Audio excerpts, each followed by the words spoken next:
Hello friends, welcome you all. हम लोग environment series के जो करंट अफेयर्स है फैब टू मई वाले उसे डिस्कस कर रहे थे और अभी तक हम लोगों ने आपका जो ब्लैक फुटेड फेरेट है इसके बारे में डिस्कस किया। नेक्स्ट लेक्चर सीरीज जो कि आज से कंटिन्यू होगी आपका कोयला से स्टार्ट किया जाएगा। So let's start. कोयला की बात करते हैं तो ये आपका न्यूज में रहा है ड्यूरिंग ऑस्ट्रेलियन फॉरेस्ट फायर, है ना।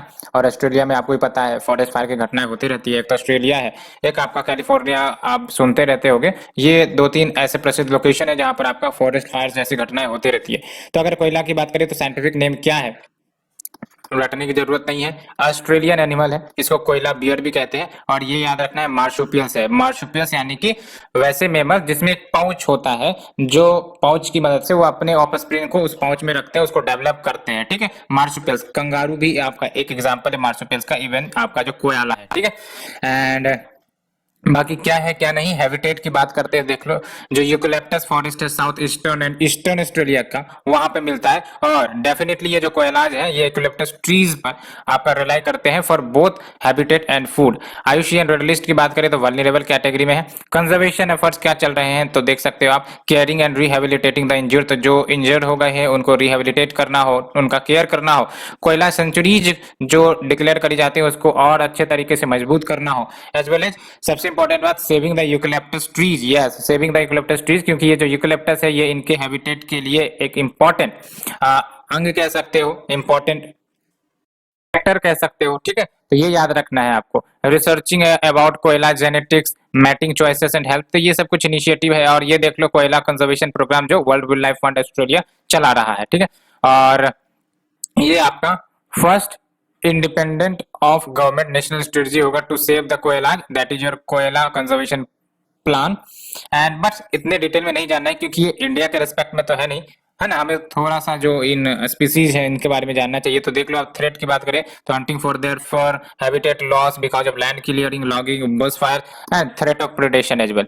ठीक है, तो एक हैबिटेट जानने की जरूरत है, आयुषियन स्टेटस जानने की जरूरत है, और ये जरूर याद रखना है कि यूकलिप्टस ट्री के लिए जरूरी फैक्टर है फॉर देयर सर्वाइवल, बिकॉज ये इनके हैबिटेट का अंग है।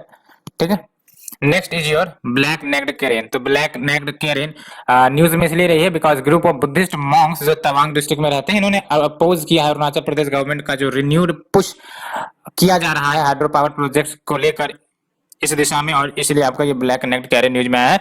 तो देख लो, जो ब्लैक नेक्ड कैरेन, इनके जो दोनों आपके सेक्सेस हैं वो सेम साइज के होते हैं, यानी कि मेल और फीमेल की बात करें तो same size, but male is slightly bigger than female, है ना। तो ये याद रख सकते हो। वैसे इतना डिटेल में याद रखने की कोई होनी नहीं चाहिए, बट ओवरऑल याद रख सकते हो, male is slightly bigger than female. और जो अपर लॉन्ग नेक है, head primarily and secondary flight feathers, तो ये सब है, but no need to remember. ये याद रख सकते हो, कंस्पिक्यूरस रेड क्रॉन, उसके हेड के लोग मिलता है, आप फिगर में देख लोगे तो क्लियर हो जाएगा। ठीक है, हैबिटेट एंड ब्रीडिंग ग्राउंड की बात करें तो कहाँ ये मिल जाते हैं, कहाँ ये ब्रीडिंग करते हैं, तो देख लो ये इंपॉर्टेंट है, ये इंपॉर्टेंट है। High altitude wetland of the Tibetan plateau as well as Sichuan, याद रखना सिचुआन है, ये सियाचिन नहीं है, सिचुआन है, चाइना में है। ठीक है, एंड ईस्टर्न लद्दाख जो इंडिया में मिलता है। तो क्या ये आपका इंडिया में मिलता है? बिल्कुल यस, लद्दाख में ये इनका ब्रीडिंग ग्राउंड भी है ना। एंड ये आपका विंटर लोअर एल्टीट्यूड में बिताती हैं। क्यों? बिकॉज विंटर में टेम्परेचर ऑलरेडी लो होता है, तो आराम से ये नीचे आएंगी जहां पर इनको रिलायबल क्लाइमेट मिल सकेगा। तो that's why in winter they can come to the lower altitude, altitude नहीं, एल्टीट्यूड की बात कर रहे हैं ना। सो ये हो गया। और भूटान और अरुणाचल प्रदेश में it only comes during the winter. And Arunachal Pradesh में ये आपका कहां पर मिल जाएगा? तीन जगहों पर। एक तो सांगती वैली, सांगती वैली आपका वेस्ट कामेंग डिस्ट्रिक्ट में, मैप के लिए आप याद रख सकते हो, Sangti valley west Kameng district. And दूसरा जेमिथांग जो आपका तवांग डिस्ट्रिक्ट में। तीसरा चुग वैली जो तवांग डिस्ट्रिक्ट में। ठीक है, प्रोटेक्टर स्टेटस की बात करें तो ये आपका इंडेंजर नहीं है, नियर थ्रेटेंड, साइट्स के appendix 1 schedule 1 of wildlife protection act. Special significance की बात करें, ये बर्ड है, it is revered by the community of Monpa, जो आपका मेजर बुद्धिस्ट इथनिक ग्रुप है अरुणाचल प्रदेश का, याद रखना, Monpa tribe associated with Arunachal Pradesh. ठीक है, एंड एक तो अपातानी मिश्मी ट्राइब्स भी आपका अरुणाचल में मिलता है, ये भी याद रख सकते हो। ठीक है, तो मोनपा ट्राइब, अपातानी मिश्मी ट्राइब, ये सब अरुणाचल में मिलते हैं। ठीक है, और बेसिकली देख लो, Monpas inhabit the west Kameng and Tawang district essentially Buddhist हैं जो महायाना सेक्ट को फॉलो करते हैं। तो थ्रेट देख लो, damages to the eggs and chicks जो फेरल डॉग्स के कारण होते हैं, loss of habitat due to human pressure, है ना, जैसे डेवलपमेंटल प्रोजेक्ट अभी हमने सुना भी न्यूज में रही है जिसके कारण, है ना। स्टेप्स क्या क्या लिए गए हैं तो देख लो, WWF India in collaboration with department of wildlife protection Jammu and Kashmir, इन्होंने वर्क करना शुरू कर दिया toward conservation of high altitude wetlands. और हाई ऑल्टीट्यूड वेटलैंड को कंजर्व करेंगे तो जाहिर सी बात है ये जो ब्लैक नेक्ड करेन है, ये जो इन पर डिपेंडेंट रहते हैं, ये भी सेफगार्ड हो सकेंगे, ठीक है। और ब्लैक नेक्ड क्रेन आपको लद्दाख रीजन में एक इंपॉर्टेंट स्पीसीज के रूप में दिखता है। अरुणाचल प्रदेश में world wide fund for nature, ये आपका conservation of small wintering population के लिए भी कार्य कर रही है। तो कहने का मतलब यहाँ से ये निकल के आता है, तो ये यहाँ पर लद्दाख में मिलता है, अरुणाचल प्रदेश रीजन में मिलता है, हाई ऑल्टीट्यूड रीजन में मिलता है, और विंटर में ये आपका लोअर ऑल्टीट्यूड पर आ सकती है। और साइट्स की बात करें अपेंडिक्स 1, आयुषियन की बात करें near threatened and wild life protection act के तहत शेड्यूल 1, और Monpa and miss Apatani Mishmi tribe ये आपका अरुणाचल प्रदेश में मिलता है, ठीक है। ये याद रखना है आपको, है ना। भूटान में भी मिल जाते हैं, अरुणाचल प्रदेश मिल जाते हैं, ठीक है, ये याद रखना है, काफी इंपॉर्टेंट है ये डिस्ट्रीब्यूशन खास करके। Next is your olive related, ये बार बार न्यूज में आती है लेकिन उतनी ज्यादा पूछी नहीं गई है पेपर, बार बार आप हर एक साल ऑलिव रिलेटेड इनके मास नेस्टिंग वाले फीचर्स के बारे में सुनते होगे, तो बेसिक के बारे में डिटेल कर लेते हैं, है ना। क्या याद रखना है आपको ऑलिव रिलेटेड टर्टल में, ये याद रखना है smallest and most abundant of all sea turtle, याद रखना है, यहाँ स्मॉलेस्ट लार्जेस्ट नहीं, ठीक है। तो smallest and most abundant of all sea turtle जो आपका पूरे वर्ल्ड में मिलते हैं, है ना। और ये कार्निवोरस है, यानी कि ये आपका ऐसा नहीं है कि सिर्फ घास फूस खाते हैं, ये आपके मांस जो भी है आपके कार्निवोर्स वो ईट करते हैं इनके, है ना। और हैबिटेट की बात करें तो ये आपका warm waiter of Pacific Atlantic Indian ocean, तो क्या ये सिर्फ इंडियन ओशियन में मिलता है? बिल्कुल नहीं, ये आपका पैसिफिक अटलांटिक में मिल जाता है, ठीक है। एंड सबसे इंपॉर्टेंट बात, ये ओडिशा का जो आपका गहीर माथा मेराइन सेंचुरी है, ये आपका वर्ल्ड लार्जेस्ट रॉकरी, यानी कि इस ब्रीडिंग जो आपका टर्टल है इसके लिए फेमस है ना। और अरावदा मास नेस्टिंग का जो फीचर ये आपका शोकेज करता है आपका ऑलिव रिलेटेड टर्टल, ठीक है, यूनिक मास नेस्टिंग जिसको अरावदा कहते हैं। यहाँ पर होता क्या है इस इवेंट में, 1000 ऑफ फीमेल्स एक साथ आते हैं the same beach to lay eggs, and ये फिर अंडे देती हैं over a period of 5 to 7 days in colonial conical nest. And वही बात है, प्रोटेक्शन स्टेटस की बात करें तो देख लो शेड्यूल 1 आयुषियन रेड लिस्ट वल्नरेबल, याद रखना है, इंडेंजर क्रिटिकली इंडेंजर नहीं है, ठीक है। साइड्स अपेंडिक्स 1 क्या थ्रेट है, तो बेसिकली पोचिंग हो गया आपका, है ना, किसके लिए, मीट के लिए, शेल के लिए, लेदर के लिए, इनके एग्स के लिए। एंड देख सकते हो एक्सीडेंटल किलिंग, एक्सीडेंटल किलिंग यानी कि जो फिशिंग कम्युनिटी होते हैं वो जब ये फिशिंग करते हैं तो इसमें ये ऑलिव रिलेटेड टर्टल भी फंस जाते हैं, जिसके कारण आपका क्या होता है, ये भी बाहर निकल आती है और इनका भी डेथ हो जाता है, ठीक है। तो ये accidental killing is one of the factor, दूसरा पोचिंग भी है, ठीक है, जान कर भी हो सकता है क्योंकि पोचिंग होती है, पोचिंग इनके मीट सब के लिए होती है, तो ये भी एक है।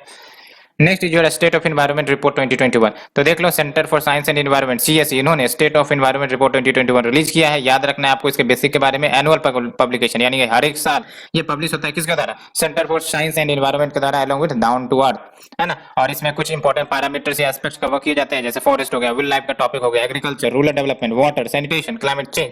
एंड ये जो पब्लिकेशन है इसको basically most credible and complete annual survey of India's environment के रूप में देखा जाता है। क्या परफॉर्मेंस रहे हैं वेरियस स्टेट्स के लेकर, देख सकते हो आप, जब स्टेट्स को रैंक किया गया on the basis of achieving the SDG goals, ये इंपॉर्टेंट है ना।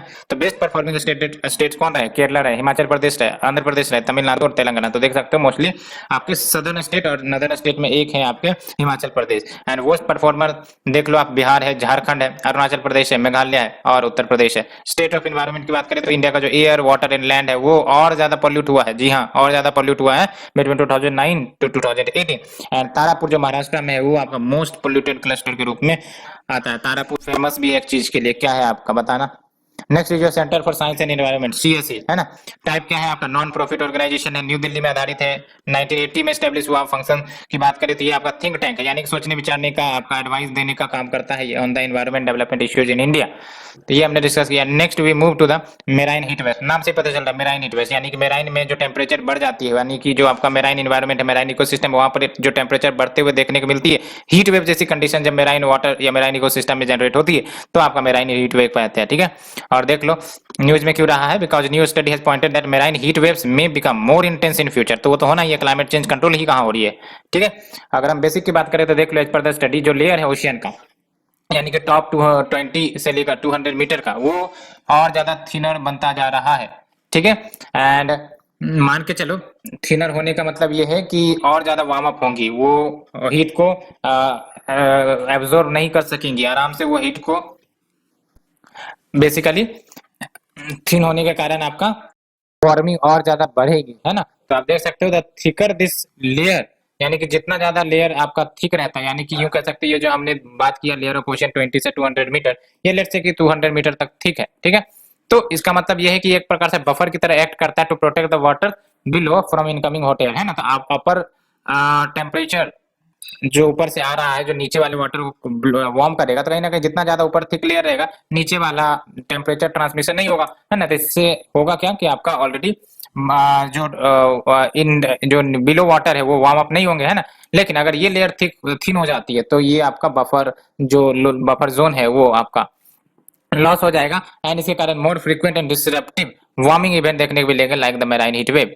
तो मेराइन हीट वेव की बात करें तो नाम से ही पता चल रहा है मेराइन तो हीट वेव ऐसे तो टेरेस्ट्रियल लैंड पर तो अकर नहीं करेंगे, नाम ही है मेराइन, ठीक है। तो it occurs in the ocean and इसको मेराइन हीट वेव कहते हैं। और मेराइन हीट वेव को डिफाइन किया गया है when the sea water temperature exceed कर जाए सीजनली वेरिंग थ्रेशोल्ड को फॉर एटलीस्ट 5 कंसेक्यूटिव डेज, यानी कि लेट्स से कि एक सी वाटर है, यहाँ पर टेम्परेचर नॉर्मली 23 डिग्री होता था, ठीक है। और ये देखा गया कि लगातार मिनिमम 5 कंसेक्यूटिव डेज तक जो नॉर्मल टेम्परेचर से ये आपका एक्सीड करता है टेम्परेचर को, तो आपका ये मेराइन हीट वेव हो जाएगा, ठीक है। यानी कि 24 डिग्री हो गया लगातार 5 दिन तक, 25 डिग्री हो गया लगातार 5 दिन तक, तो ये आपका हीट वेव क्योंकि नॉर्मल से डेविएट हो गया, ठीक है, नॉर्मल से ज्यादा हो गया, तो ये आपका मेराइन हीट वेव के कैटेगरी में आ जाएगा। And successive heat waves with gap of 2 days और लेस इसको सेम इवेंट के अंदर डाले जाते हैं, ठीक है। और देख लो marine heat waves occurs when ocean temperature are extremely warm, जाहिर सी बात है ना, for an extended period of time. And इसके कारण क्या होता है सिग्निफिकेंट इंपैक्ट जो मेराइन इकोसिस्टम बायोडायवर्सिटी पर देखने को मिलती है as well as the industry. And देख लो marine heat waves can occur in summer और विंटर, याद रखना है क्योंकि काम ही यही है इसका कि टेम्परेचर नॉर्मल टेम्परेचर से आपका बढ़ जाए टेम्परेचर, तो ये आपका हीट वेव का कंडीशन बनेगा। अब टेम्परेचर बढ़ने का कोई सीजन तो नहीं, हो सकता है ये विंटर में बढ़ जाए, हो सकता है ये समर में बढ़ जाए, है ना, क्योंकि ये जो इनके बेस टेम्परेचर होता है जो नॉर्मल टेम्परेचर होता है उससे ये डेविएट कर जाते हैं, ठीक है। Causes of marine heat wave की बात करें तो कारण तो हो ही सकते हैं। पहली बात तो ये कि जो ओशन करेंट्स है जो वार्म वाटर वाला रीजन बनाते हैं, एज वेल एज जो एयर सी हीट फ्लक्स होता है, यानी एयर से एब्जॉर्ब किया जाता है हीट को, आपको पता है ओशन बिग एब्जॉर्बर है ना। तो ऐसे में क्या होता है आपका ओशन सरफेस वार्म अप होते हैं, और विंड जो है वो इनहांस भी कर सकती है सप्रेस भी कर सकती है वार्मिंग को। अगर वार्मर विंड फ्लो कर रहा है तो जाहिर सी बात है वो टेम्परेचर को बढ़ाएंगे, अगर कोल्डर है तो टेम्परेचर को कम करेंगे, ठीक है। तो ये है, तो ऐसे ही चलते हैं। और ocean warming and marine heat waves की बात करें तो देख लो जो ओशियंस है वो वार्म अप हो रही है अनप्रेसिडेंटेड रेट पर, है ना। सी सरफेस टेम्परेचर देख सकते हो आप इंक्रीज हुआ है रेट नियरली 0.6 डिग्री पर सेंचुरी, यानी कि 100 साल में 0.6 डिग्री का ऑन एवरेज टेम्परेचर इंक्रीज हो रहा है सिंस 1880s। और ये आपका आईपीसीसी एआर रिपोर्ट 5 कह रहा है। एंड ये वार्मिंग के कारण होगा क्या, मेराइन हीट वेव्स ही बनेगी। Next is your Karakal.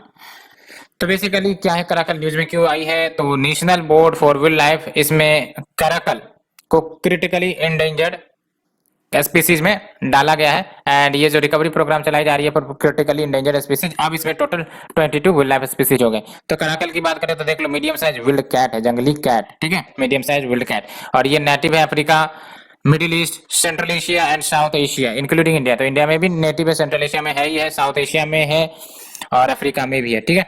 और long legs, short face, long canine teeth, ये सब कुछ होते हैं, नॉक्टर्नल एनिमल है ये, ठीक है।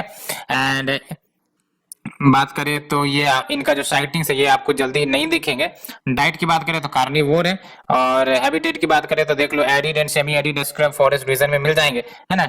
और भारत के 13 राज्यों में मिलते हैं ये, and it was also found in 9 out of 26 biotic province. तो इतने डिटेल में तो याद रखने की जरूरत नहीं है, लेकिन देख लो currently its presence is restricted to Rajasthan, Kutch and parts of Madhya Pradesh. तो पहले ये आपके 12 राज्य में मिलते थे, ठीक है। अब जो है पॉपुलेशन देख लो रेस्ट्रिक्ट हो गई है only to Rajasthan, Kutch region and parts of Madhya Pradesh. तो काफी ज्यादा रेस्ट्रिक्शन हो गई, इसको याद रखना है, ठीक है। ये आपका कराकाल आपका इसको डाला गया है आपका जो recovery programme for critically endangered species है इसके कैटेगरी में, ठीक है, जो आपका इन सर्टेन रीजन में डिस्ट्रीब्यूटेड है। लेकिन अगर आईयूसीएन के कंजर्वेशन स्टेटस की बात करें तो लीस्ट कंसर्न है, ठीक है।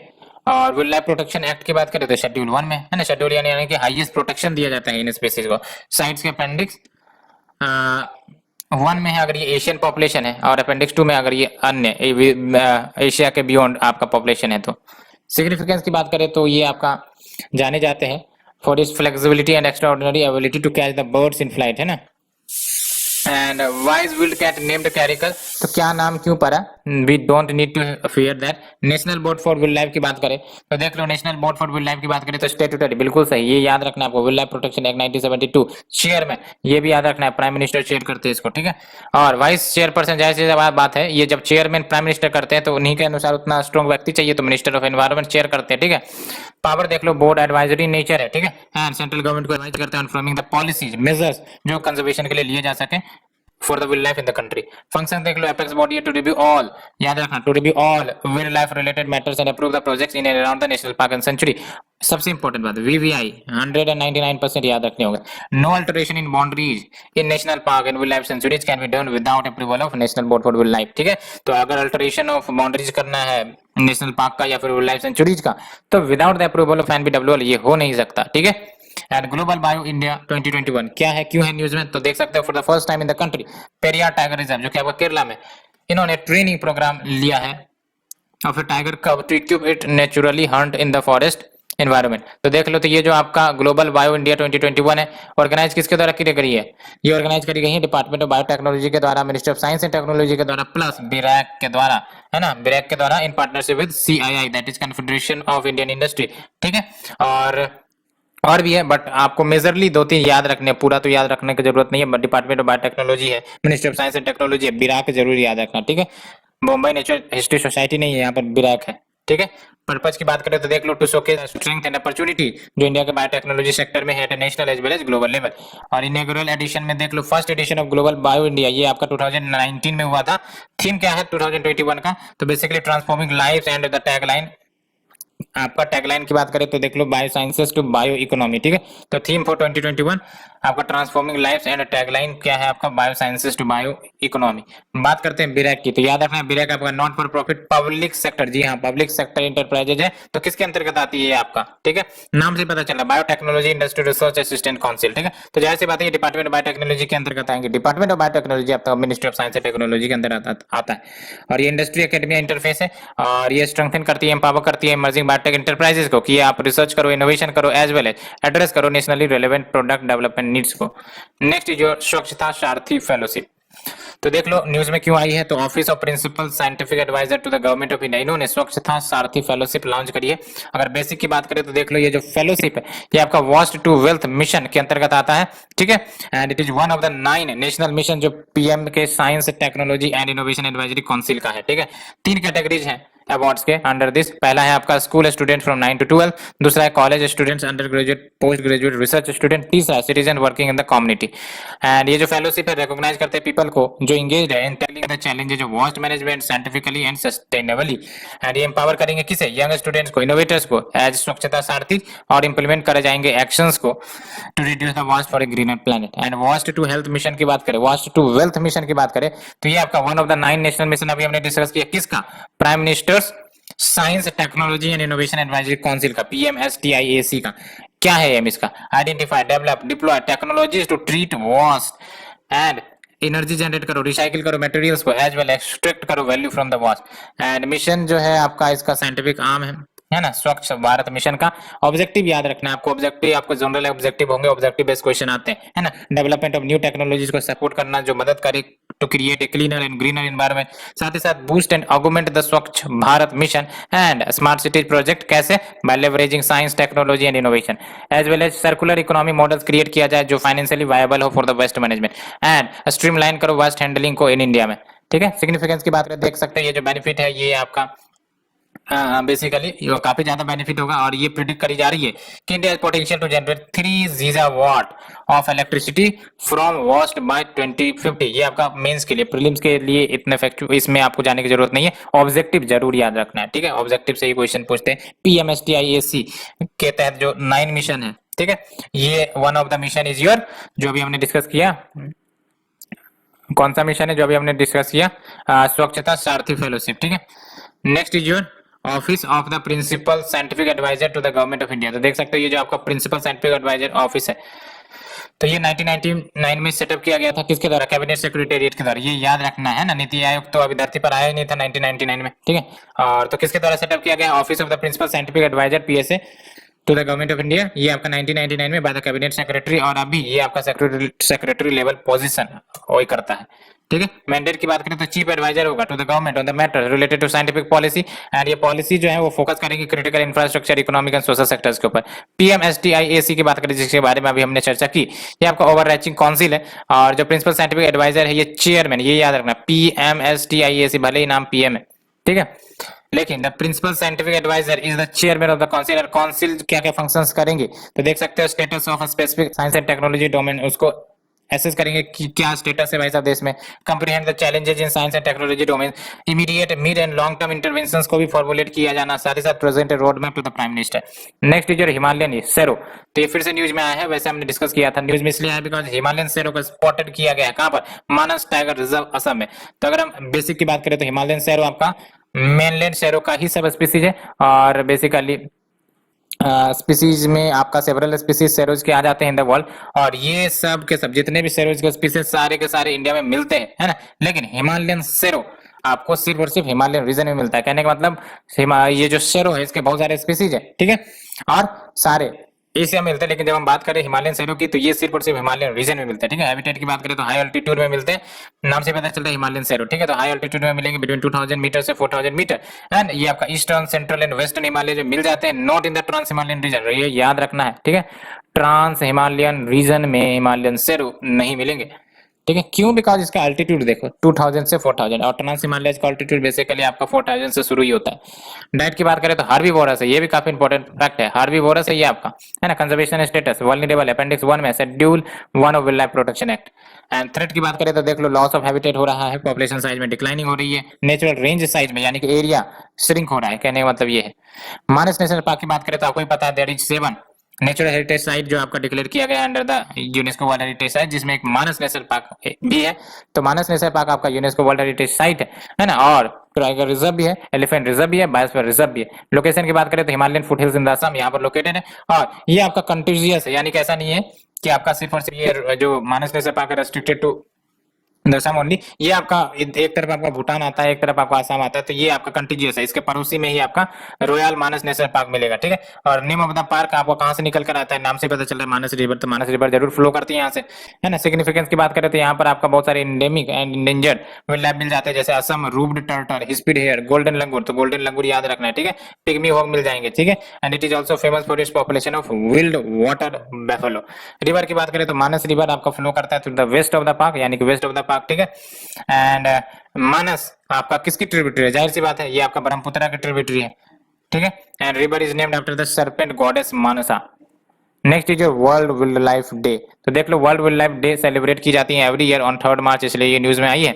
और बैकग्राउंड की बात करें तो देख लो 2013 में यूएनसी यानी कि यूनाइटेड नेशन जनरल असेंबली ने डिसाइड किया था कि जो 3 मार्च है उसको day of adoption of convention on international trade in endangered species of wild fauna and flora के रूप में अडॉप्ट किया जाए 1973 में।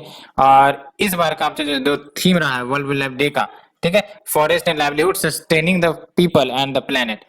साइट्स की बात करें तो साइट्स को वाशिंगटन कन्वेंशन भी कहते हैं, क्योंकि वाशिंगटन में ये साइन हुआ था, है ना। तो CITES also known as Washington convention, and ये आपका इंटरनेशनल एग्रीमेंट है जो आपको इंश्योर करता है कि जो इंटरनेशनल ट्रेड किए जाते हैं किसके specimen of the wild animals and plant, वो कहीं ना कहीं उनके सर्वाइवल को ना थ्रेट कर दे, यानी कि इतना ज्यादा ट्रेड ना हो कि उनके सर्वाइबिलिटी पर ही खतरा आ जाए, है ना। फोर्स में कब आया? 1975 में। At present we have the 183 party and legally binding है टू द स्टेट पार्टी जिन्होंने ये कन्वेंशन को एक्सेप्ट किया है, ठीक है। तो उनको अप्लाई करना पड़ेगा कि वो अपने डोमेस्टिक लेजिस्लेशन के माध्यम से, याद रखना ये रिप्लेस नहीं करता आपका डोमेस्टिक लेजिस्लेशन को, बल्कि ये ऑब्लाइज करता है स्टेट को कि वो अडॉप्ट करे अपने डोमेस्टिक लेजिस्लेशन को to implement its goal.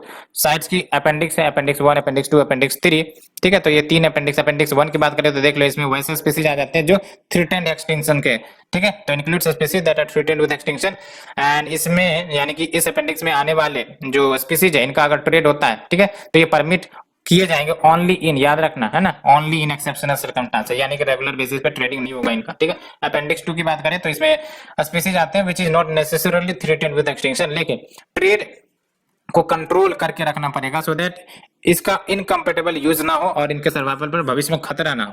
Appendix 3 की बात करें तो देख लो, it contains the species that are protected in at least one country, है ना, तो इसमें वो स्पीसीज आते हैं जो एटलीस्ट किसी ना किसी एक कंट्री में प्रोटेक्टेड है, और इस कंट्री में कहाँ है, अदर साइड्स के पार्टीज को कि भाई साहब आप भी असिस्ट करो in controlling the trade of this. Next is your black broad babbler.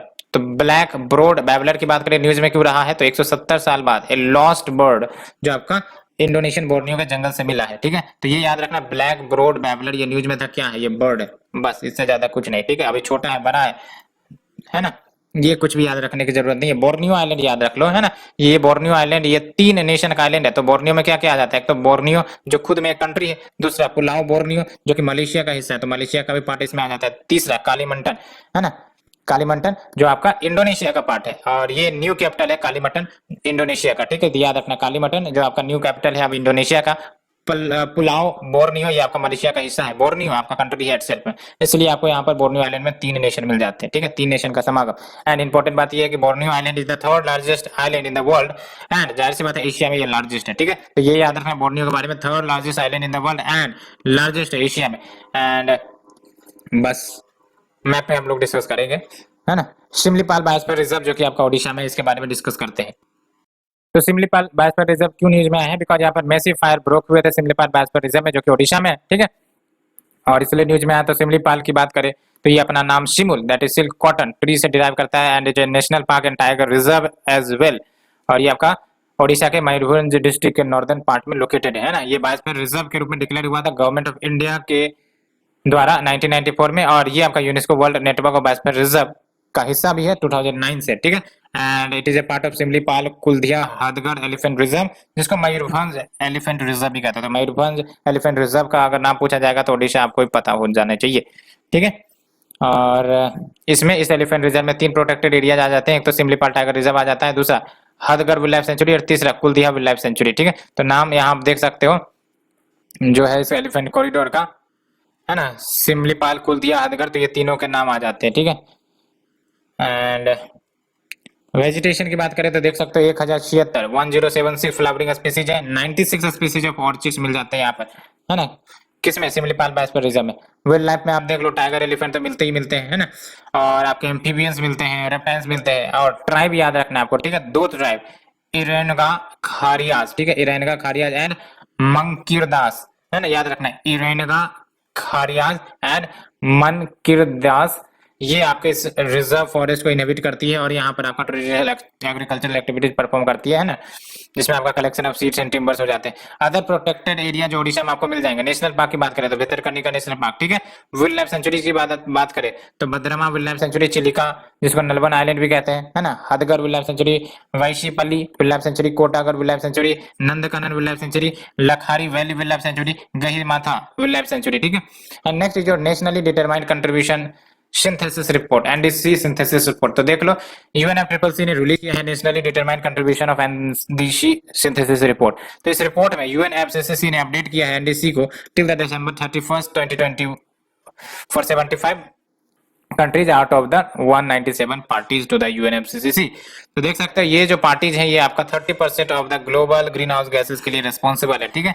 तो ये जो आपका 75 नेशन है ये आपका 30% of global green house gases के लिए रिस्पॉन्सिबल है। क्या फाइंडिंग है, तो यूके और यूरोपियन यूनियन ओनली रीजन है among the 18 of the world's biggest emitters जिन्होंने सब्सटेंशियली इंक्रीज किया अपने जीएचजी रिडक्शन टारगेट को, है ना, यानी कि UK and European union only region among the 18 of the world's biggest emitter, है ना, तो 18 वर्ल्ड बिगेस्ट इमिटर में सिर्फ और सिर्फ यूके और यूरोपियन यूनियन ने ही सब्सटेंशियली इंक्रीज किया अपने जीएचजी रिडक्शन टारगेट को, and 16 of the world's biggest emitter इन्होंने इंक्रीज नहीं किया है अपने इमिशन रिडक्शन टारगेट को, यानी कि जो टारगेट इन्होंने पहले सेट कर रखे थे वही टारगेट इन्होंने अभी भी कंटिन्यू कर रखा है। UNFCCC call for more ambitious climate action plan by the countries to achieve the Paris Agreement। ये तो जाहिर सी बात है कहेंगे। बात करें UNFCCC की तो आपका United nation framework convention on climate change इसे कहते हैं, ठीक है। सेक्रेटेरिएट देख लो तो UNFCCC secretariat is the United Nation entity tasked with supporting the global response to the threat of climate change. UNFCCC का सेक्रेटेरिएट बेसिकली है कहाँ, इसमें तो मेंशन ही नहीं किया है, आप कमेंट सेक्शन में बताओ। कन्वेंशन ये जो आपका है इसमें नियर यूनिवर्सल मेंबरशिप है, आपका ऑल मेंबरशिप नहीं है, नियर यूनिवर्सल है, 197 पार्टीज आ जाते हैं। और पेरेंट ट्रीटी है ये आपका, है ना, क्योंकि इसी कन्वेंशन के माध्यम से आपका जो आगे का पेरिस एग्रीमेंट हुआ था इसी के तर्ज पर हुआ था, है ना। और UNFCCC is also the parent treaty of the Kyoto protocol. Kyoto protocol याद रखो आपका ग्रीन हाउस गैसेस इमिशन के लिए ही लाए गए थे। देख लो यहाँ पर सेक्रेटेरिएट जो यूएनएफसीसीसी का है वो आपका बोन जर्मनी में, ठीक है। ऑब्जेक्टिव वही है, stabilise the greenhouse gas concentration in the atmosphere at a level जो प्रिवेंट करेंगी डेंजरस ह्यूमन इंटरफेरेंस को विद द क्लाइमेट सिस्टम, और इन टाइम फ्रेम जो अलाउ करेगा इकोसिस्टम को कि भाई साहब नेचुरली अडॉप्ट कर लिया जाए and enable the sustainable development. India का आईएनडीसी हमने 50 बार डिस्कस किया है, तो एक बार फिर से डिस्कस करते हैं। देख लो, reduce the emission intensity of GDP by 33 से 35%, तो 33 से 35% और कुछ नहीं, आपका 1/3 ही है ना। साथ ही साथ total 40% of the install capacity for electricity ये आपका नॉन फॉसिल फ्यूल सोर्सेज से होगा। और इंडिया ऑल्सो प्रोमिस की एडिशनल कार्बन सिंक जनरेट करेंगे, क्रिएट करेंगे 2.5 से 3 billion tonne of carbon dioxide equivalent का via additional forest to recover by 2030।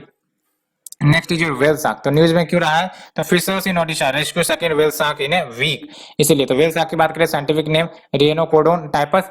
Feature की बात करें तो life span of around 130 years, तो इंसानों से भी ज्यादा जीते हैं। And has unique pattern of dots on its body, ठीक है। तो आप देख लो, तो व्हेल शार्क लार्जेस्ट शार्क है and they feed on plankton, तो इस पॉइंट को याद रखना है। Whale shark are the largest shark and they feed on plankton and travel large distances to find the enough food, otherwise ये sustain नहीं कर पाएंगे because of the huge size and to reproduce as well. And ये आपका 10 metres in length grow कर सकता है and about 20 ton का वेटेज इनका होता है। हैबिटेट की बात करें तो all the tropical ocean of the world में मिल जाएंगे आपको। Whale sharks are found along the coast of India as well. IUCN status में व्हेल शार्क आपका एंडेंजर्ड साइट में अपेंडिक्स 2 है, शेड्यूल 1 में आपका आता है वाइल्ड लाइफ प्रोटेक्शन एक्ट के। थ्रेट की बात करें तो ऑयल एंड गैस ड्रिलिंग जैसी समस्याएं चल रही है, शिपिंग लेंस बिछाए जा रहे हैं, उनके कारण इनको डिस्टर्बेंसेस होते हैं। Next is your Pench tiger reserve. Pench tiger reserve आपका कहां पर है, महाराष्ट्र। लेकिन यहाँ पे इस फैक्ट में गलती है, पेंच टाइगर रिजर्व जैसा कि हमें पता है ये आपका मध्य प्रदेश में है, महाराष्ट्र में नहीं है, ठीक है। तो अगर हम पेंच टाइगर रिजर्व की बात करें न्यूज में इसलिए आई है बिकॉज फीमेल कब of man-eater tigress Avni in have been released into the wild in the Pench Tiger Reserve, जबकि आपका मध्य प्रदेश में। तो देख लो, it is located in the Nagpur district of Maharashtra। तो ये कौन से पेंच की बात कर रही है, एक तो पेंच आपका मध्य प्रदेश में है और एक आपका पेंच जो है ये एक बार आप वेरीफाई करो कि ये कौन से पेंच की बात कर रही है। हालांकि डिटेल में तो आपका नागपुर डिस्ट्रिक्ट बताया जा रहा है, तो देख लो आप वेरीफाई कर लेना, ठीक है। तो ये आपका नागपुर डिस्ट्रिक्ट ऑफ महाराष्ट्र में लोकेटेड है and named after the pristine Pench river. History की बात करें तो पेंच आपका सेंचुरी के रूप में डिक्लेयर किया गया था 1965 में, लेकिन 1975 में it rose to the status of national park. आप तो ये कंफर्म है कि ये आपका मध्य प्रदेश में है, क्योंकि ये पेंच नेशनल पार्क आपका मध्य प्रदेश में है, ठीक है। तो देख लो आप इसको, फिर बाद में टाइगर रिजर्व भी डिक्लेयर किया गया 1992 में, और ये आपका प्रोजेक्ट टाइगर के अंतर्गत भी ऑपरेट करती है। क्या फ्लोरा मिल जाते हैं, महुआ, व्हाइट कुल्लू, शलाई, शजा, धरौरा, आम, लताज, ये सब मिल जाते हैं, ठीक है। ग्रासलैंड प्लांट सैपलिंग्स ये सब भी है। फौना की बात करें तो royal Bengal tiger, jackal, peafowl, wild dog, wild boar, sloth bear, Indian विलीपोर्ट फॉक्स, स्ट्रैपेड हाइना, ये सब मिलते हैं, ठीक है। And it is among the sites जो नोटिफाई किए गए हैं एज इंपॉर्टेंट बर्ड एरियाज। और important bird areas basically BirdLife International जो कि एनजीओ है ये डिक्लेयर करती है। इसका ऑब्जेक्टिव वही है कि आइडेंटिफाई करो, मॉनिटर करो, प्रोटेक्ट करो global network of IBA, that is your important bird area for the conservation of world's bird and associated diversity। तो ये तो अब कंफर्म है कि ये आपका जो पिंच है ये आपका मध्य प्रदेश में है, ठीक है। So let's move to our next article, dumping inert waste in Bharti mine। तो ये इनर्ट वास्ट क्या होता है, सबसे पहले तो यही समझना पड़ेगा। ये कंटेक्स्ट जानने की जरूरत नहीं है, लेकिन इनर्ट वास्ट आपको जानना होगा। इनर्ट वास्ट नाम आपका इनर्ट से आया, व्हेन वी से इनर्ट तो इसका मतलब यह है कि they are neither biologically not chemically reactive, ठीक है। इनर्ट का मतलब क्या होता है, अस्थिरता, यानी कि ना ये रिएक्ट करते हैं बायोलॉजिकली नॉट केमिकली रिएक्टिव होते हैं, ठीक है। And is a waste that will not decompose or decompose very slowly, ठीक है। तो ये याद रखना है जरूर, इस टर्म को याद रखना है, neither biologically nor chemically reactive and is a waste that will not decompose or decompose very slowly। और inert waste में क्या आ जाते हैं, देख सकते हो, कंस्ट्रक्शन एंड डिमोलिशन मटेरियल, है ना, जैसे मेटल्स हो गए, वुड हो गए, ब्रिक्स हो गए, ये सब क्या करते हैं, ये आपका कोई केमिकल रिएक्शन भी किसी के साथ नहीं करेंगे, बायोलॉजिकली भी डीएक्टिवेट नहीं होंगे और डिकम्पोज ना के बराबर होते हैं, बहुत ही स्लोली, है ना। आप जैसे देख सकते हो ये जो आपका ब्रिक्स है, ब्रिक्स आपको 500 साल तक भी रख दोगे तो वैसा ही रहेगा, दे विल नॉट डिकम्पोज, है ना। तो ये बातें हो जाती है। और ये सब हो गए, ठीक है, such as metal, wood, bricks, masonry and cement, concrete, ये सब है। और tree branches bottom ash from coal fired boilers and waste coal fines from air pollution control equipment and these waste usually don't pose a threat. ये भी एक important बात है जो आपको याद रखनी है कि these waste doesn't pose a threat to the environment और the health of the animals या फिर other people and will not endanger the quality of water courses. लेकिन अगर large amount of this type of waste निकलती है तो it can become an issue because ये आपका क्या करेगा, स्पेस को घेरेगा। अब हर जगह आपके जो टूटे हुए जो आपके कंक्रीट के पत्थर है, कंकड़ पत्थर, वो सब अगर जगह जगह पर डिपॉजिट करता जाएंगे तो फिर आपका क्या होगा, स्पेस काफी ज्यादा लेगा, ठीक है। तो अगर हम बात करें Shola Bhati wildlife sanctuary की, तो ये देख लो आपका southern Delhi ridge of Aravalli hill range है ना। तो अरावली हिल रेंज आपको ही पता है गुजरात से आपका एक्सटेंड करता है दिल्ली, ठीक है। और ये आपका सदर्न पोर्शन में लोकेटेड है। अरावलीज की बात करें तो ये one of the oldest mountain system है पूरे वर्ल्ड का, ठीक है। एंड ये यहाँ पर जो आपका सोलर वाइल्ड लाइफ सेंचुरी है has the both floral and faunal diversity, देख सकते हैं आपको श्रब्स हर्ब्स मिल जाते हैं, large number of mammals, reptiles, ये सब मिलते हैं, ठीक है। माइग्रेटरी बर्ड्स भी मिलते हैं। और देख लो wildlife habitat inside the sanctuary act as a water recharge zone for Delhi, Faridabad and Gurugram. And बात करते हैं रिज मैनेजमेंट बोर्ड की, तो देख लो ये जो रिज मैनेजमेंट बोर्ड है आपका, ये सुप्रीम कोर्ट मैंडेटेड एक हिस्टोरिकल इसके अंडरपिनिंग है, कहने का मतलब ये है, ठीक है। जो supreme court mandated the Delhi government की ये कंस्टिट्यूट करे क्या, रिज मैनेजमेंट बोर्ड को, किस लिए, for protection of Delhi ridge, जो अरावली का ही एक्सटेंशन है ना। और अल्टीमेटली सुप्रीम कोर्ट के ऑर्डर के बाद से इसको ये एस्टेब्लिश किया गया था, है ना। तो ये जो दिल्ली रेंज की बात करें तो ये आपका और कुछ नहीं बल्कि नदर्न एक्सटेंशन है, अरावलीज है, और अरावलीज का ही आपका नदर्न एक्सटेंशन है ये आपका दिल्ली रीज, ठीक है। और ये जो आपका बोर्ड है ये 1995 में स्टेब्लिश हुआ था, तो काफी पुरानी बोर्ड है। मेंबर देख लो, ये चेयरमैन होंगे इस बोर्ड के, ये आपका चीफ सेक्रेटरी ऑफ दिल्ली होंगे and head of forest department of Delhi government, ये इसके मेंबर सेक्रेटरी होंगे। And board also has members from non governmental organisation से। Next is your benzene pollution, काफी इंपॉर्टेंट है, पॉल्यूशन आजकल काफी ज्यादा न्यूज में रहती है। क्यों ये न्यूज में है, तो एनजीटी ने अपॉइंट किया है joint committee to study the air pollution in Kerala, है ना। और सेवरल रिकमेंडेशंस भी आए हैं to improve the air quality in Kerala. तो अगर हम बात करें बेंजीन की, तो याद रखना कलरलेस फ्लेमेबल लिक्विड है विथ ए स्वीट ऑर्डर, है ना। तो याद रखना colourless flammable liquid with a sweet odour and ये काफी जल्दी ही इवोपरेट कर जाती है when exposed to air. Sources की बात करो तो देख सकते हैं नेचुरल हो सकते हैं या फिर ह्यूमन एक्टिविटीज के माध्यम से भी ये रिलीज हो सकते हैं। नेचुरल सोर्सेज की बात करें तो वोल्केनो से निकलते हैं, फॉरेस्ट फायर से भी बेंजीन आपके निकलते हैं। And it is also a natural part of crude oil, gasoline, cigarettes, ये सब में आपके मिलते हैं। यूजेज की बात करें तो ये आपका इंडस्ट्रियल केमिकल के रूप में वाइडली यूज होता है, क्रूड ऑयल में मिल जाते हैं, है ना।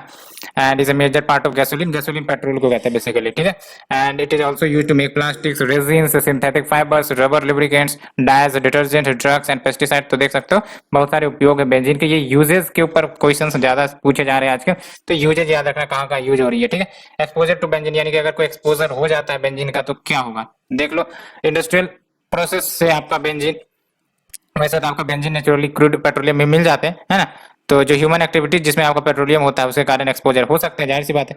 एंड इसमें जैसे फॉर एग्जांपल जब प्रोसेसिंग की जाती है पेट्रोलियम प्रोडक्ट्स की, कोकिंग ऑफ कोल करी जाती है and their use in industrial and consumer product, तो ये आपका इनडायरेक्टली आपका एक्सपोजर होता है बेंजीन का, ठीक है। अब दूसरा इंडोर रेसिडेंशियल एयर, तो बेसिकली घरों में बेंजीन मिल सकते हैं, ग्लूज में, एडहेसिव में, क्लीनिंग प्रोडक्ट्स में, पेंट स्ट्रिपर्स में, टोबैको स्मोक में, गैसोलीन में, तो बहुत सारे सोर्सेस है। ये हमने नेचुरल सोर्सेस देखा, ये हमने आपका जो ह्यूमन सोर्सेस जो ह्यूमन एक्टिविटी से निकलते हैं वो सब हमने देखा, ठीक है।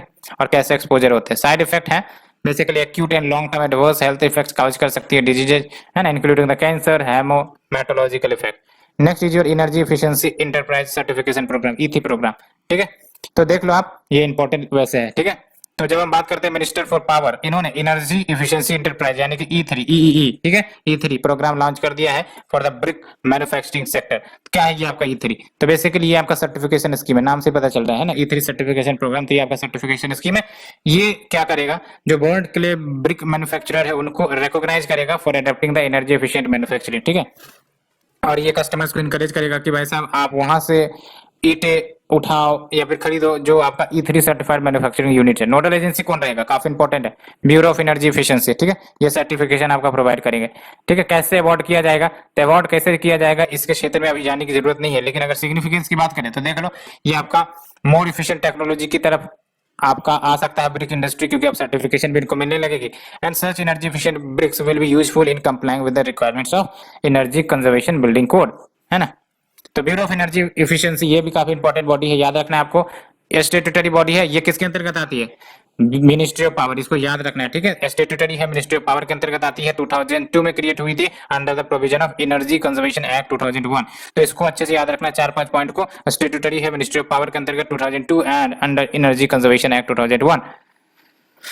नेक्स्ट, अगर हम फंक्शन की बात करें तो याद रख सकते हो, इसको पावर दी गई है कि इंप्लीमेंट करे पॉलिसी एंड प्रोग्राम्स को in the areas of energy efficiency and conservation. साथ ही साथ ये असिस्ट करती है developing policies and strategies with the primary objective क्या है? Reduce the energy intensity of the Indian economy. Major programme जो इनके द्वारा चलाए जाते हैं, state energy efficiency index, perform, achieve and trade, that is PAT scheme. तो याद रखना, अगर पीएटी स्कीम सीनी न्यूज इसका है आपका, तो याद रखना आपका, ये आपका ब्यूरो ऑफ एनर्जी एफिशिएंसी का, बीईएस का है, जो कि एक स्टेट्यूटरी बॉडी है under the ministry of power. Understanding and levelling programme, ये भी यही चलाती है। Conservation building code, energy conservation building code, ये भी इन्हीं का चलता है ना। Next is your sea buckthorn.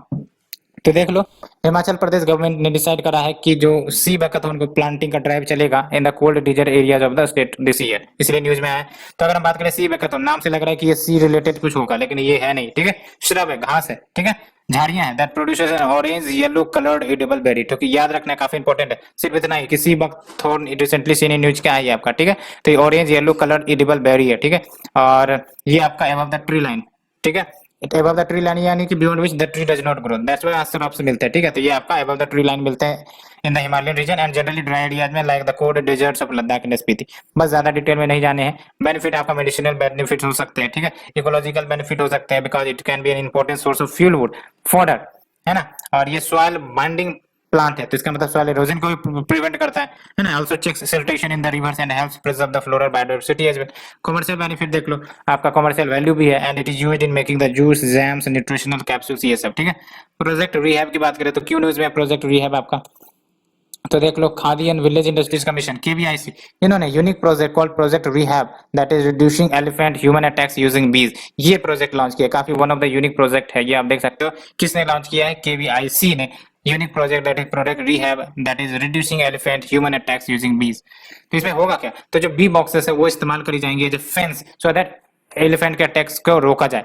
And इसमें आपका बी फेंसेस, यानी कि फेंसिंग मतलब घेराबंदी होता है ना, तो बी फेंसिंग कर दी जाएंगी to mitigate the human conflict, human elephant conflict, जो आजकल काफी ज्यादा न्यूज में, और इसके कारण लॉस ऑफ लाइव्स को भी रिड्यूस किया जा सकेगा of both human and elephant, ठीक है। और ये पायलट प्रोजेक्ट के रूप में लॉन्च किया गया है 4 प्लेसेस, जो आपका नागरहोल नेशनल पार्क जो कर्नाटका में, उसके पेरिफेरी वाले रीजन में लागू किया जा रहा है। और ये आपका सब mission of KVIC national honey mission का ही है ना, यानी केवीआईसी उसके अंतर्गत नेशनल हनी मिशन, उसके अंदर जो आपका सब मिशन है that is your rehab program, ठीक है।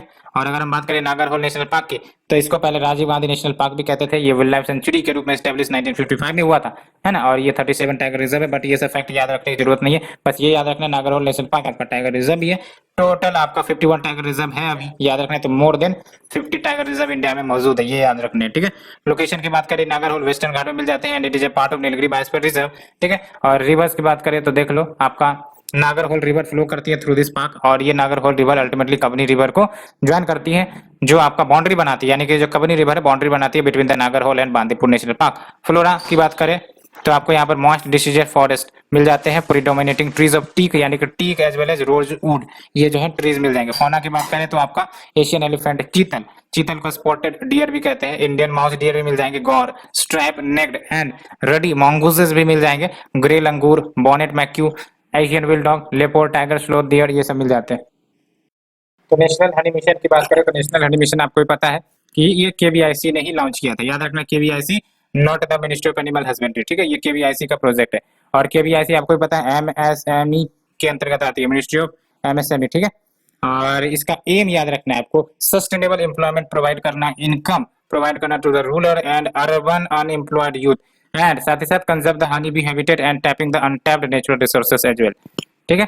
और देख लो आप, to promote beekeeping for increasing the crop productivity and pollination services avenues for beekeepers and farmers, ठीक है। अब बात करते हैं ग्रेट इंडियन बस्टर्ड की।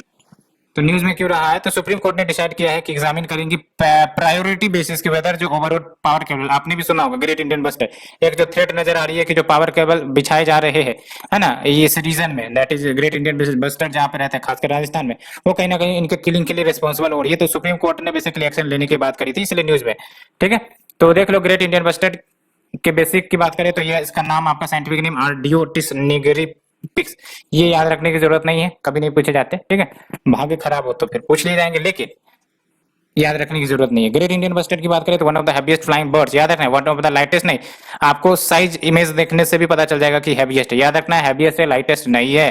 एंड आपका हैबिटेट करता है dry grassland and scrub lands of the Indian सब कॉन्टिनेंट। हैबिटेट याद रखना है, एंडेमिक है ये इंडियन सब कॉन्टिनेंट, कैसे याद रखोगे, ग्रेट इंडियन बस्टर्ड नाम से ही पता चल रहा है इंडियन बस्टर्ड के नाम पर है, तो जाहिर सी बात एंडेमिक होंगे। इंडिया में पॉपुलेशन आपको कन्फाइंड है कहां पर, इसको भी याद रखना है, राजस्थान में, गुजरात में, ठीक है। और कुछ पॉपुलेशन आपको महाराष्ट्र, कर्नाटक, आंध्र प्रदेश में मिल जाता है, तो ये अच्छे से याद रखना है कि आपका राजस्थान, गुजरात में मेजरली ये मिल जाएंगे, और स्मॉल पॉपुलेशन आपको महाराष्ट्र, कर्नाटक, आंध्र प्रदेश मिल जाएंगे। कंजर्वेशन स्टेटस आपका क्रिटिकली इंडेंजर्ड अपेंडिक्स 1 में है, वाइल्ड लाइफ प्रोटेक्शन एक्ट के शेड्यूल 1 में। प्रोटेक्टेड एरिया जहां पर ये जीआईबी आपके प्रोटेक्टेड है, एक तो डेजर्ट नेशनल पार्क कहाँ है, राजस्थान में, नाम से पता चलता है। रोलापटू wild life sanctuary Andhra Pradesh में है ना, तो एपीए याद रख सकते हो आंध्र प्रदेश, ठीक है।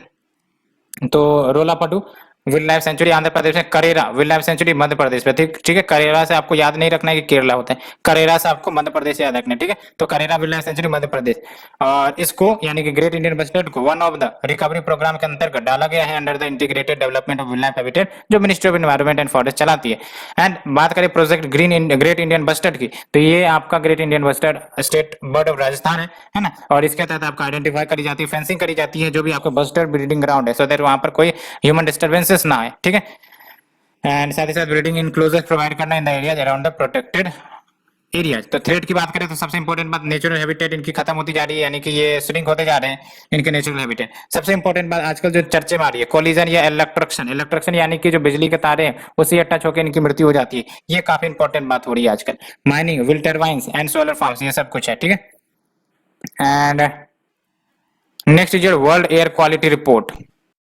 तो देख लो वर्ल्ड एयर क्वालिटी रिपोर्ट किसके द्वारा रिलीज करी गई है, Swiss technology company IQ air के द्वारा इन्होंने world air quality report release करी है। तो याद रख सकते हो, पहली बात तो ये कि वर्ल्ड एयर क्वालिटी रिपोर्ट आपका एनुअल रिपोर्ट है, हर साल रिलीज करी जाती है, एंड ये आपका पीएम 2.5 के ऊपर डाटा बताता है।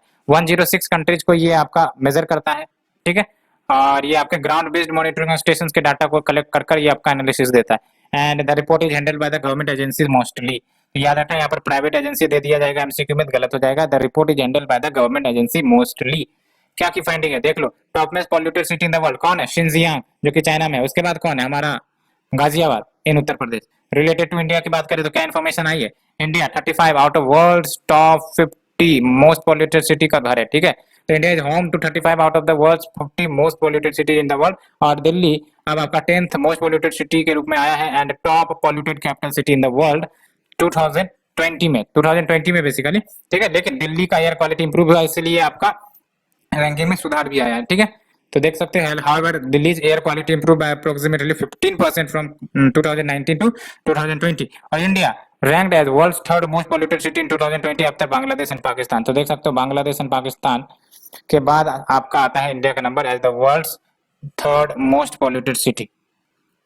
तो कुछ इंपॉर्टेंट बेसिक, ज्यादा नहीं, वर्ल्ड एयर क्वालिटी रिपोर्ट किसके द्वारा, ठीक है। तो ये आपका स्विस टेक्नोलॉजी कंपनी जो कि आपका है आईक्यू एयर, तो आईक्यू एयर याद रखना है बस, ठीक है।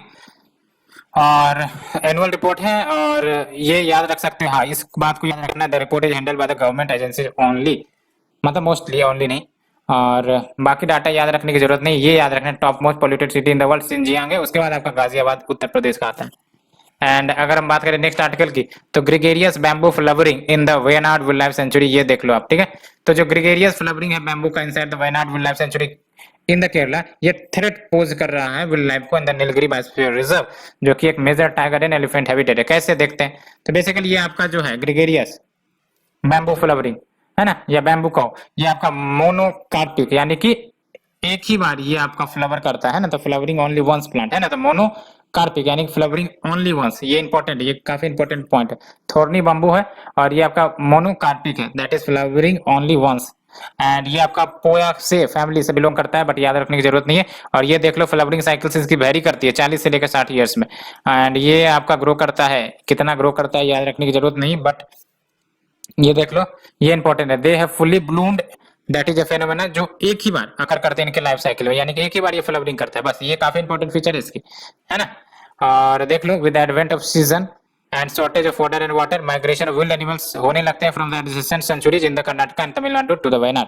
तो फ्लवरिंग का क्या इंपैक्ट होगा, तो ये एडवर्सली इंपैक्ट कर सकता है माइग्रेशन को, specially by elephants, wild gaur and other lower herbivores owing to the mass destruction of bamboo groups after the flowering. और फिर देख सकते हो जो फार्मर्स लिविंग है, यानी कि farmers living near the sanctuary, इनको लगता है कि जो डिस्ट्रक्शन होगा बैम्बू ग्रुप्स का, ये वर्सन हो जाएंगी, एंड अगर वर्सन होती है तो ये मैन एनिमल कन्फ्लिक्ट को और बढ़ा सकते हैं, ठीक है। और फिर देख लो threat to wildlife as well as the ecology, ये तो है ही है ना। Over 25% bamboo groups has bloomed since 2010 and phenomena अभी भी कंटिन्यू कर रही है। एंड यही सब बातें हैं, बाकी आपको डिटेल में जाने की जरूरत नहीं है। And Wayanad wild life sanctuary की बात करें तो कहाँ पर है, ये केरला में, ठीक है। और ये आपका इसके आसपास के around we have the Nagarhole, Bandipur, जो दोनों कर्नाटका में ही मिलते हैं। नॉर्थ ईस्ट में आपको, यानी कि वायनाड वाइल्ड लाइफ सेंचुरी और ये है, तो इसके नॉर्थ ईस्ट में आपको क्या मिल जाएंगे, नागरहोल, बांदीपुर, और फिर आपका तमिलनाडु के साउथ ईस्ट पोर्शन में इधर है ना, इधर आपको मिल जाएगा मुदुमलाई। तो मुदुमलाई कहाँ है, तमिलनाडु में। और सबसे इंपॉर्टेंट बात, इंटीग्रल पार्ट है नीलगिरी बायोस्फीयर रिजर्व का, है ना। और हाईएस्ट पीक जो है इसकी, तो ये आपका करोटीमला है, ठीक है। फौना की बात करें तो 45 स्पीसीज ऑफ मैमल्स, ये सब फैक्ट याद रखने की जरूरत नहीं है। 6 are endemic to the western Ghat, है ना। एंड देख लो forest type include south Indian moist deciduous forest, तो यहाँ पर आपको मॉइस्ट डिसिडियस फॉरेस्ट मिल जाएंगे। West coast semi evergreen forest मिल जाएंगे, ठीक है। यूकलिप्टस ग्रीवेलिया ये मिल जाते हैं। ट्राइब्स इंपॉर्टेंट है, ट्राइब्स, ठीक है। तो कुरुमा, पानिया, कतुनाइका, उराली, कुरुचयार, अदयार, ये सब कुछ इंपॉर्टेंट ट्राइब्स है जो मिल जाते हैं। नेक्स्ट जो पिलविट टाइगर रिजर्व, जो कि उत्तर प्रदेश में, पिलविट टाइगर रिजर्व उत्तर प्रदेश में, ठीक है। तो देख लो लोकेशन की बात करें तो ये आपका Pilibhit district, Lakshmipur Kheri district and Bahraich district of Uttar Pradesh में लोकेटेड है, यानी कि 1, 2 और 3 डिस्ट्रिक्ट में लोकेटेड है। और ये टाइगर रिजर्व के रूप में नोटिफाई किया गया 2014 में, और इसको TX2 अवार्ड, है ना, T/2 अवार्ड भी मिल चुका है। ये काफी इंपॉर्टेंट है। पिलविट टाइगर रिजर्व को जो उत्तर प्रदेश में, इसको T/2 अवार्ड मिल चुका है बिकॉज इन्होंने पॉपुलेशन ऑफ टाइगर्स को डबल करके दिखाया है इन द पास्ट 4 ईयर्स, ठीक है, इसीलिए TX2। And it is a part of Terai arc landscape in the upper Gangetic plain. और फिर अगर हम बात करें फ्लोरा और फौना की, देख लो आप, habitat of over 127 animal, 326 bird species, 2100 flowering plants, ये सब मिल जाते हैं, बट याद रखने की जरूरत नहीं है। लेकिन हाँ, ये याद रखना है थोड़ा सा डिस्ट्रीब्यूशन ऐसे ही एलिमिनेट करने के लिए। टाइगर मिल जाते हैं, स्वैम्प डियर मिल जाते हैं, बंगाल फ्लोरिकन मिल जाते हैं। बंगाल फ्लोरिकन आपका क्या है, क्रिटिकली इंडेंजर्ड है। लेपर्ड मिल जाते हैं। एंड यहाँ पर आपको सबसे इंपॉर्टेंट बात, हाई साल फॉरेस्ट मिलता है, plantation and grassland with several water bodies. Other protected area जो आपको उत्तर प्रदेश में मिलता है, दुधवा नेशनल पार्क उत्तर प्रदेश में ये, नेशनल चंबल सेंचुरी उत्तर प्रदेश में ये, चंद्रप्रभा वाइल्ड लाइफ सेंचुरी ये आपका उत्तर प्रदेश में ये, and Hastinapur wild life sanctuary नाम से ही पता चल रहा है उत्तर प्रदेश में है, ठीक है। Next is your coalition for disaster resilient infrastructure, CDRI, ये आपने भी सुना होगा, ठीक है। तो देख लो 27 मेंबर यूरोपियन यूनियन ये आपका CDRI को ज्वाइन किया है, इसलिए न्यूज में आई है। तो पहली बात तो ये कि जो आपका CDRI है, ये आपका प्राइम मिनिस्टर ऑफ इंडिया इन्होंने लॉन्च किया था 2019 में। कहां पर, काफी इंपॉर्टेंट है, UN क्लाइमेट चेंज समिट, काफी इंपॉर्टेंट है। CDRI by India when 2019 and where, तो UN क्लाइमेट समिट जब हुई थी। और ये आपका है क्या, तो multi stakeholder global partnership होगा, नेशनल गवर्नमेंट का, UN एजेंसीज का भी, मल्टीलेटरल डेवलपमेंट बैंक्स भी शामिल होंगे, प्राइवेट सेक्टर भी शामिल होंगे, एकेडमिक एंड नॉलेज इंस्टीट्यूशन भी शामिल होंगे। तो it is a multi stakeholder, देख सकते हैं इतने सारे स्टेक होल्डर शामिल है। आप पर्पस याद रखना है CDRI का, तो बेसिकली नाम से पता चल रहा है रेजिलियंस को बूस्ट करना है of the new and existing infrastructure system को, सो दैट अगर क्लाइमेट चेंज रियलिटी में काफी ज्यादा तेजी से अगर हो रही है तो उसके विपरीत आउटकम को झेला जा सके उन इंफ्रास्ट्रक्चर्स के द्वारा, ठीक है। And it also support sustainable development as well. और देख लो गवर्निंग काउंसिल की बात करें तो ये आपका हाईएस्ट पॉलिसी मेकिंग बॉडी होगा CDRI का। एंड इंपॉर्टेंट बात ये है कि जो गवर्निंग काउंसिल है ये को चेयर करी जाती है, एक इंडिया के द्वारा और दूसरा रिप्रेजेंटेटिव होगा अनदर नेशन का, वो बेसिकली नॉमिनेट किए जाते हैं रोटेशन बेसिस पर एवरी ईयर, है ना। इस बार शायद फ्रांस है ना। फंडिंग की बात करें तो याद रखना है large share of fund over the first 5 years ये भारत के द्वारा इन्वेस्ट किया गया है। एंड कोई ऑब्लिगेशन नहीं है सेटअप करता है on the parts of the member की फाइनेंशियल कंट्रीब्यूशन करे CDRI को, लेकिन at any point members of CDRI voluntary contribution तो कर ही सकती है। सेक्रेटेरिएट आपका इंडिया में ही है, that is new Delhi. Next जो रणथंभौर टाइगर सेंचुरी, रणथंभौर नाम से ही पता चल रहा है आपको कहाँ मिल जाएंगे, राजस्थान में, ठीक है। तो देख लो 6 tigers are missing in Ranthambore tiger sanctuary, इसलिए न्यूज में है। तो रणथंभौर टाइगर सेंचुरी की बात करें तो ये आपका ईस्टर्न पार्ट ऑफ राजस्थान में लोकेटेड है, ठीक है, not the western part, eastern part of Rajasthan. और देख सकते हो at the junction of Aravalli and Vindhyan hill ranges. And parks and sanctuaries में क्या क्या मिल जाता है आपको, रणथंभौर नेशनल पार्क और सवाई मानसिंह एंड केला देवी सेंचुरी ये मिल जाते हैं ना, तो Sawai Mansingh wild life sanctuary and जो आपका केला देवी सेंचुरी है ये भी मिल जाते हैं, ठीक है। बाकी अन्य डिटेल की बात करें तो यहाँ पर तो आपका हिस्टोरिकल डिटेल आ जाता है। रणथंबोर फोर्ट आपने सुना होगा, ठीक है, यहीं से आपका नेम भी है इसका रणथंबोर, जो आपके टाइगर सेंचुरी है, ठीक है। और इसकी रिच हिस्ट्री है 1000 ईयर्स पुरानी। क्यों? बिकॉज ये आपका लोकेटेड है at the top of 700 feet tall hill with in the park, and कहा जाता है कि ये जो आपका रणथंबोर है बिल्ड किया गया था 944 एडी में by Chauhan ruler. And vegetation की बात करें तो यहाँ पर आपको ग्रासलैंड मिलते हैं on the plateaus and dense forest along the seasonal stream.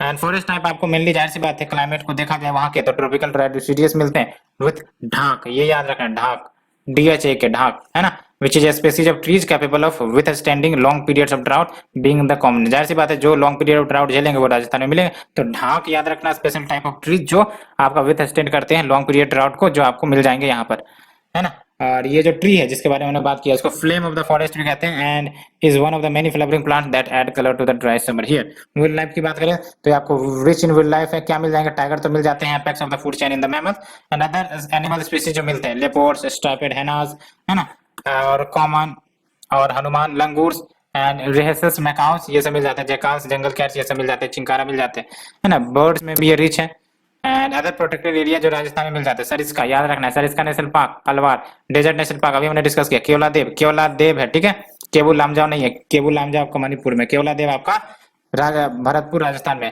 शाहजहानगढ़ wild life sanctuary Udaipur में, नेशनल चंबल सेंचुरी अभी हमने डिस्कस किया। अगर टाइगर रिजर्व की बात करें तो टाइगर रिजर्व आपका और कुछ नहीं बल्कि प्रोटेक्टेड एरिया है। ऑब्जेक्टिव क्या है? तो हैबिटेट कंजर्व करना of the tigers to ensure कि viable population of the tigers survive करे along with their prey base in their habitat, है ना। prey base रहेंगे तभी तो टाइगर भी रहेंगे। और डिक्लेयर किसके द्वारा किया जाता है? याद रखना है, very very important. Tiger reserves are declared by national tiger conservation authority भाया wildlife protection amendment act 2006 under project tiger. तो ये याद रखना, एनटीसी आपका स्टेटूटरी बॉडी है और आपका जो टाइगर रिजर्व है डिक्लेयर किए जाते हैं by the NTCA. Project tiger की बात करें तो सेंट्रली स्पॉन्सर्ड स्कीम तो 1973 में लॉन्च करी गई थी और इसका ऑब्जेक्टिव इन सितु यानी कि ऑन द साइट कंजर्वेशन हो विल्ड टाइगर का in the designated tiger reserve. And कुछ प्रपोजल भी चल रही है टाइगर रिजर्व के लिए, है ना। तो कैसे हम डिक्लेयर कर सकते हैं टाइगर रिजर्व को? तो देख सकते हो, अगर किसी टाइगर रिजर्व डिक्लेयर करना है तो याद रखना है, तो स्टेट गवर्नमेंट फॉरवर्ड करेगा अपने प्रपोजल को टू द एनटीसीए और सेंट्रल गवर्नमेंट वाया एनटीसीए वो एडवाइस कर सकती है, याद रखना, एडवाइस कर सकती है स्टेट गवर्नमेंट को कि भाई साहब आप प्रपोजल फॉरवर्ड करो फॉर क्रिएटिंग टाइगर रिजर्व।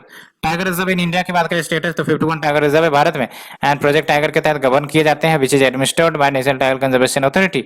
और बंदीपुर टाइगर रिजर्व कर्नाटका में फर्स्ट टाइगर रिजर्व है इंडिया का, ये काफी इंपॉर्टेंट फैक्ट है, ठीक है। बंदीपुर टाइगर रिजर्व कर्नाटका में अभी फिलहाल है, ये फर्स्ट टाइगर रिजर्व है इंडिया का।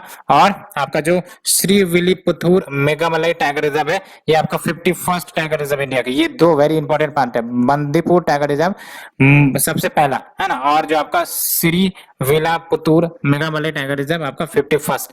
लार्जेस्ट टाइगर रिजर्व की बात करें तो आपका नागार्जुना सागर श्रीशैलम टाइगर रिजर्व जो कि आंध्र प्रदेश में, ठीक है। ये 3 पॉइंट काफी इंपॉर्टेंट है जो क्वेश्चन के रूप में जरूर पूछे जा सकते हैं। Next is your catch the rain. Catch the rain की बात करते हैं, देख लो, प्राइम मिनिस्टर ऑफ इंडिया ने जल शक्ति अभियान that is catch the rain campaign launch कर दिया है वर्ल्ड वाटर डे के दिन।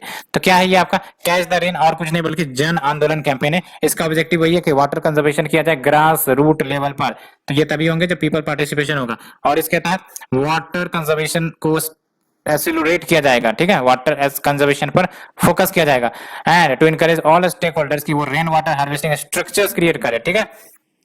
एंड इससे होगा क्या आपका कि वाटर रिचार्ज होंगे अल्टीमेटली और इंश्योर करी जाएंगे proper storage of rain water. Tagline क्या है? Catch the rain where it falls when it false.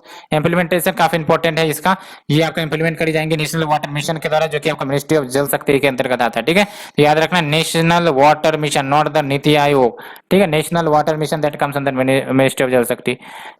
और ये देख सकते हो ये जो कैंपेन है ये आपका कब से कब तक लिया जाएगा? मार्च 22 से नवंबर 30 जब तक मानसून रहता है, pre monsoon as well as monsoon period, तब ये कैंपेन चल रहा है, ठीक है। And catch the rain campaign, इसमें आपके क्या की एक्टिविटीज होंगे? तो इंक्रोचमेंट जो भी है जिसके कारण पानी अटक जाते हैं उसको रिमूवल किया जाएगा, है ना, डिसिल्टिंग द टैंक्स, साथ ही साथ रिपेयर करी जाएंगे ट्रेडिशनल वाटर हार्वेस्टिंग सिस्टम को like the step wells so that पानी फिर से आए वहां पर।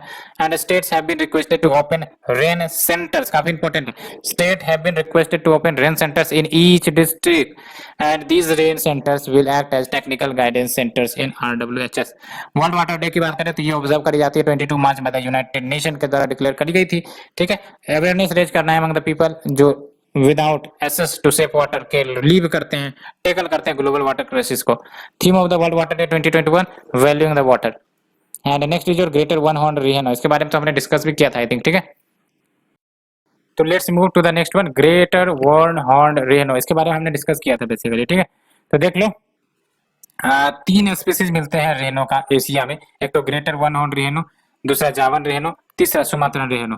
और इंपॉर्टेंट बात यह है कि सिर्फ और सिर्फ ग्रेट वन हॉर्न रेनो ही इंडिया में मिलता है। ठीक है, और इसको इंडियन रेनो भी कहते हैं, largest of the rhino species. तो ये जो तीन हमने बात करी है ना, इन तीनों में आपका largest of the rhino species मिलता है। ठीक है, and it is identified by single black horn, तो एक ही इनके पास हॉर्न रहता है। ठीक है, that why its name is one horn Reno.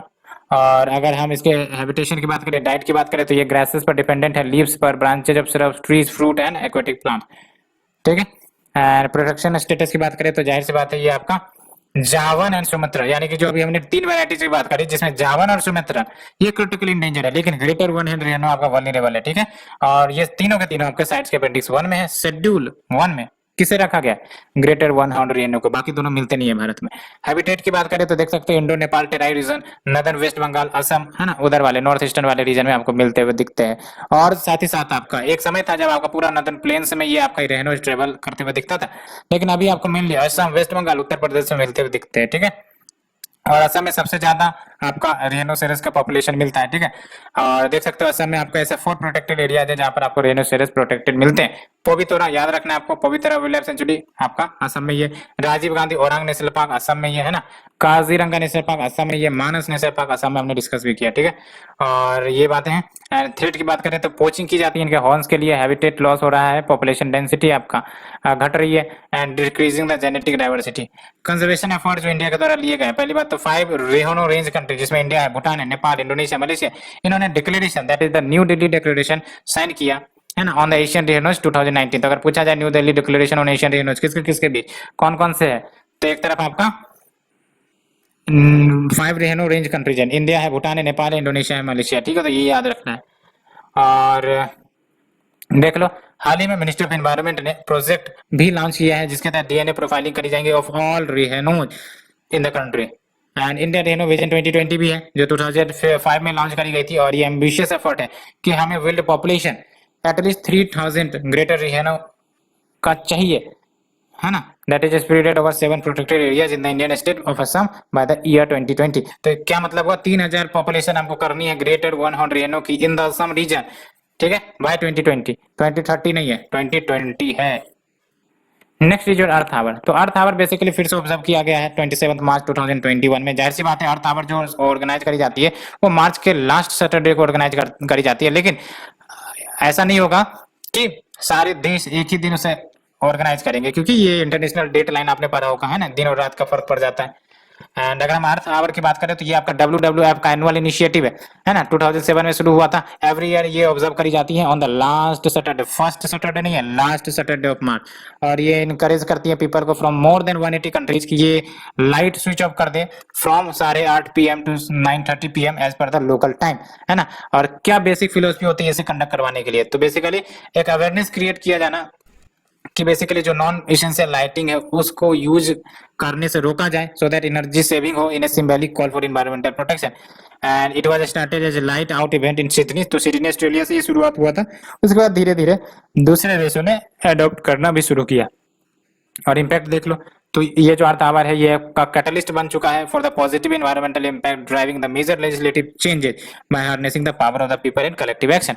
And जब हम बात करते हैं world wildlife fund for nature की, तो ये वर्ल्ड्स लीडिंग कंजर्वेशन ऑर्गेनाइजेशन है जो मोर देन 100 कंट्रीज में वर्क करती है, और ये international non governmental, very very important, ये नॉन गवर्नमेंटल, इंटर गवर्नमेंटल नहीं है, नॉन गवर्नमेंटल ऑर्गेनाइजेशन है। 1961 में स्टैब्लिश करा गया था, हेडक्वार्टर ग्लैंड स्विट्जरलैंड। मिशन क्या है आपका, to conserve nature and reduce the most pressing threat to the diversity of life on the earth. अन्य क्या इनिशिएटिव WWF के द्वारा लिए गए, ये काफी इंपॉर्टेंट है। TX2 doubling the population of tiger, traffic है ना, monitoring the illegal trade off tiger जो है, living planet report WWF release करता है। तो ये हमने आज के सीरीज में डिस्कस किया। नेक्स्ट सीरीज में हम इंटरनेशनल डे ऑफ फॉरेस्ट से शुरू करेंगे, है ना। सो फ्रेंड्स आज के लिए इतना ही। Thank you friends, thank you very much.